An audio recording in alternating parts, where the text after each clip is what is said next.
जब से ये छावा मूवी आया है उसके बाद ही आपके अंदर का हिंदू जागा है। उससे पहले आप हिस्ट्री या फिर इतिहास नहीं जानते थे। मैं फिर से एक्सप्लेन करना चाह रहा हूँ कि जो हमारा मराठा साम्राज्य था वो आप लोगों से कमजोर था क्या? अगर वो चाहते तो उसी दिन औरंगजेब के कब्र को वहाँ पे बनने ही नहीं देता। और ये कांड भी बहुत जल्द होगा क्योंकि अगला पिक्चर कहीं शाहजहां पे ना आ जाए और उसको देखने के बाद हमारे हिंदू भाइयों का नींद खुलेगा और अगला टारगेट भैया ताजमहल होगा।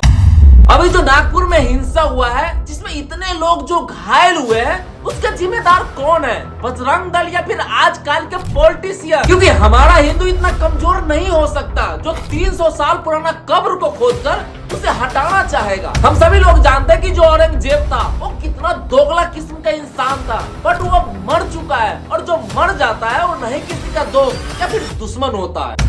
और जो लोग अपने आप को एंटी हिंदू बताकर ये सब जो कांड करते हैं वो एंटी हिंदू नहीं है, क्योंकि एंटी हिंदू का मतलब होता है अपने धर्म को रक्षा करना, ये नहीं कि दूसरे के धर्म को छेड़छाड़ करना। और जो लोग अपने आप को कट्टर हिंदू बताकर औरंगजेब के कब्र को खोदना चाह रहे हो, मैं पूछना चाह रहा हूँ 300 साल से तुम लोग कहाँ थे? हक मार रहे थे। जब से ये छावा मूवी आया है उसके बाद ही आपके अंदर का हिंदू जागा है। उससे पहले आप हिस्ट्री या फिर इतिहास नहीं जानते थे। मैं फिर से एक्सप्लेन करना चाह रहा हूँ कि जो हमारा मराठा साम्राज्य था वो आप लोगों से कमजोर था क्या? अगर वो चाहते तो उसी दिन औरंगजेब के कब्र को वहाँ पे बनने ही नहीं देता। हम सभी लोग जानते हैं कि जो औरंगजेब था वो हिंदू कम्युनिटी या फिर हमारे मंदिरों को बहुत क्षति पहुँचाया है, इसलिए भैया हम उसे कब्र को भी तोड़ देंगे। औरंगजेब को छोड़ो, शाहजहां भी हमारे बहुत से मंदिरों को भी तोड़ा है, तो इसका मतलब ये थोड़ी ना है कि हम ताजमहल को भी तोड़ देंगे। और ये कांड भी बहुत जल्द होगा क्योंकि अगला पिक्चर कहीं शाहजहां पे ना आ जाए और उसको देखने के बाद हमारे हिंदू भाइयों का नींद खुलेगा और अगला टारगेट भैया ताजमहल होगा। अब पास्ट में जाके देख लो, इंडिया पे जितना भी राजा राज किया हुआ है ज्यादातर मुस्लिम कम्युनिटी का ही है और वो सभी राजा हिंदू कम्युनिटी पे अत्याचार किया हुआ है। लेकिन इसका मतलब ये थोड़ी ना भैया कि हम उसके सभी धरोहरों को भी नष्ट कर देंगे। दिल्ली के लाल किला मुस्लिम शहंशाह, कुतुब मीनार मुस्लिम शहंशाह, मतलब भारत के जितने भी धरोहर है ज्यादातर मुस्लिम शहंशाह का ही है। अगर उसको आप नष्ट करोगे तो हमारे भारत की अर्थव्यवस्था सबसे नीचे आ जाएगा। फिर करते रहना हिंदू और मुस्लिम पे पक्षपात। आजकल के जितने भी पॉलिटिशियन है सभी धर्म के नाम पे पक्षपात करते हैं। यहाँ तक कि एक पॉलिटिशियन ये भी बोल रहा है कि औरंगजेब के कब्र पर तो बुलडोजर चलना चाहिए। जिसने मेरे संभाजी को तड़पा तड़पा कर मारा, हमारे संभाजी नगर में उस औरंगजेब की खबर क्यों अब तक बची हुई है?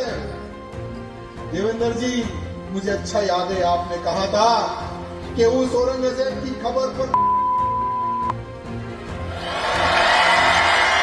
अब वो समय आ गया है, अब वो समय आ गया है। महाराष्ट्र का ही नहीं भारत के हिंदू की डिमांड है उस औरंगजेब की खबर पर बुलडोजर जल्द से जल्द चढ़ाए। ये कहा कि बहादुरी है कि किसी मरे हुए इंसान के कब्र पे बुलडोजर चलवाना चाहिए या फिर उसे खोदकर बाहर निकालना चाहिए। ये बहादुरी नहीं बल्कि सबसे बड़ा बुज़दिल का काम है। एक तो औरंगजेब था जो साला मरने के बाद भी लोग उसे गाली देते हैं, लेकिन आज आप क्या करने जा रहे हो? अभी तो औरंगजेब जैसा काम करने जा रहे हो। मराठों के पास 100 साल तक कब्र खोदने के लिए, लेकिन वो सब कभी नहीं खोदे। लेकिन आजकल के पॉलिटिशियन आपको देश हित में नहीं देश अनहित में ले जाएगा क्योंकि उससे ही उसका वोट बैंक बढ़ता है। कुछ लोग तो विकी कौशल को भी ब्लेम कर रहा है। अरे मूर्ख आदमी, विकी कौशल तो स्मार्ट निकला। वो जानता है कि हमें क्या दिखाना है जिसे लोग देखे। उसका मतलब ये थोड़ी ना था कि अगर हम छावा मूवी लाएंगे तो लोग ऑफेंड हो जाएंगे। जब कश्मीर फाइल आया हुआ था उसमें तो खुलेआम कश्मीरी पंडितों पे अत्याचार हुआ दिखाया था। उस समय कहाँ थे आप? जगह जगह पे हिंदू माइनॉरिटीज के साथ गैंग रेप किया जाता था। उस समय खून नहीं खौला आपका। लेकिन जब 300 साल पुराना हिस्ट्री को दिखाया जाता है तब खून खौलता है आपका। वाह! देखो, कई लोग कमेंट में हमें गाली भी देंगे कि तुम तो साला हिंदू विरोधी हो, लेकिन आपके कहने से हम हिंदू विरोधी तो नहीं हो सकते ना।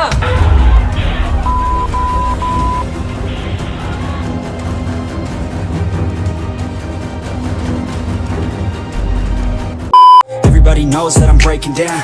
Everybody knows I ain't faking now. Everybody knows my heart's vacant now. Yeah, she hates me now, I made mistakes but now I don't ever wanna be alone. I don't really ever feel at home.